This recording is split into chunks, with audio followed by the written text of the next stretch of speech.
Hello, George, Phat Foodforest. Just walked through, gave a brief description of what we're looking at, and it was a 12+ minute video. I know, long, I agree. Molly says people don't like long videos, so I'm just going to walk back up through and make a shorter one. Why it's a food forest. It's a food forest because everything we see. Sochan, cleavers, mint, Oregon grape, elderberries, pawpaws, blueberries, raspberries, violets, chickweed, different kinds of mint, and repeating of those things. Cherries, stinging nettles, varieties of apples, pears, Asian pears, peaches, like I said, the pawpaws, all planted to harvest in succession throughout the year, using as many layers of a food forest as we can. Whether you want to talk about there being 7 or 9, I guess some people even say 10. Using a bush layer that's fixing nitrogen, but also calling in the insects and the pollinators, the beneficial insects and the pollinators. It gives me one of my favorite berries to make jams out of, the whole time fixing nitrogen.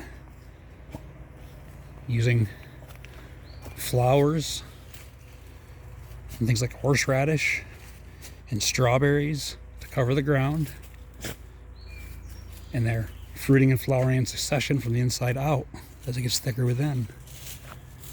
Using bush cherries, bush nut trees, because we're on a half acre within the city, putting multiple grafts on one tree to get diversity in species, protecting us from a late frost, different types of disease. This has got 4 grafts on it, so it's 5 types of apples. Planting our annuals, so we have long-term annuals that don't need much attention, and short-term annuals close to the house. So we do it in what's called zones. Working our way from our home, zone 1, 2, 3, larger properties, maybe even 4. Patterns of use, we'll call them. Everywhere we can, we're using trellises. Catching for those grapes, hardy kiwis. Using stones and water to catch and store energy. I'm getting long again. I'm going to go in here and call it good. These stones allow us to have spring a little earlier, fall a little later. You notice there's strawberries planted all along those.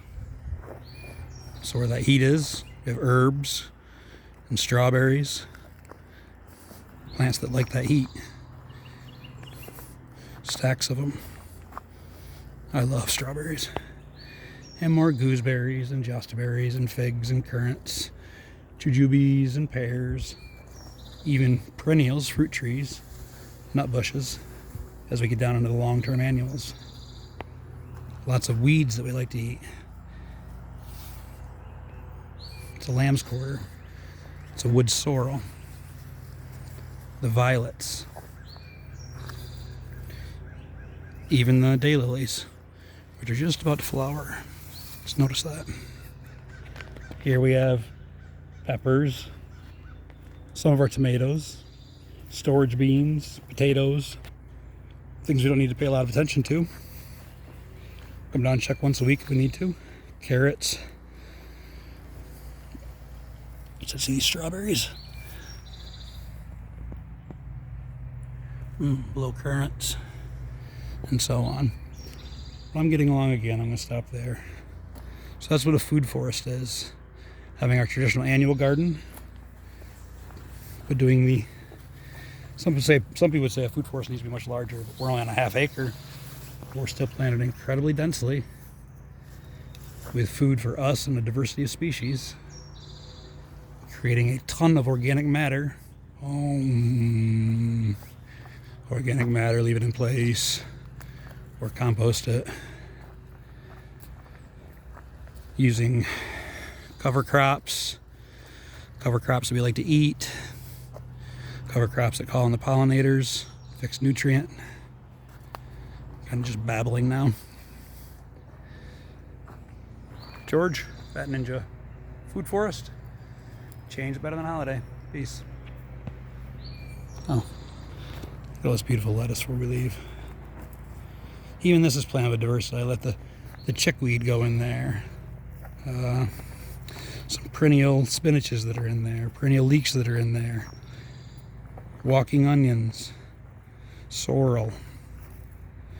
Catnip, not really supposed to be in there.